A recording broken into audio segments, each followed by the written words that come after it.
Bonjour à tous, Alex Devy, je travaille à l'Institut français de la vigne et du vin à Bordeaux. Je vais vous présenter en 3 minutes le projet Prospect FD, donc, qui est conduit en partenariat avec le laboratoire IMS, le GEDON des Bordeaux, le BNIC et l'INRAE.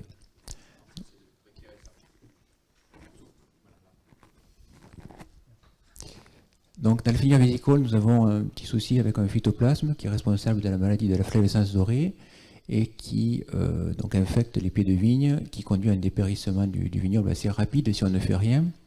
Et ce phytoplasme se déplace de pied en pied via un vecteur, donc Scaphoidus titanus, qui est le vecteur de la flavescence dorée. Et on a deux grands moyens de lutte pour limiter la propagation de la maladie. Le premier, c'est l'application d'insecticides avec tous les inconvénients qu'on lui connaît. Et le deuxième, c'est la prospection au vignoble à la recherche de nouveaux pieds ou de nouveaux foyers pour limiter la propagation. Et le projet Prospect FD vise à améliorer cette prospection.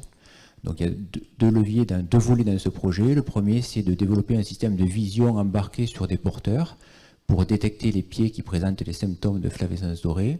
Et le deuxième volet, c'est de développer un outil de décision pour essayer d'orienter les équipes de prospecteurs à pied vers les zones qui semblent les plus pertinentes à être prospectées, tout en sachant que certains territoires ne peuvent être prospectés que sur 10% de leur surface. Donc il y a vraiment un intérêt à mieux orienter les prospections. Donc, sur le premier volet, on a utilisé une caméra dans le domaine du visible, associée à un flash pour standardiser les photos. Cet appareillage a été embarqué sur des porteurs légers de type brouette ou quad, qui nous ont permis d'acquérir des images de pieds exprimant des symptômes ou de pieds exprimant des symptômes confondants. Donc il y a eu un travail lourd d'annotation qui a été réalisé et qui a permis la création des premiers algorithmes d'intelligence artificielle par le labo IMS. Donc les premiers résultats sont intéressants, mais ils pourront et devront sûrement être complétés pour améliorer les résultats. Plus on aura d'images à noter, plus la qualité des résultats sera bonne, bien sûr.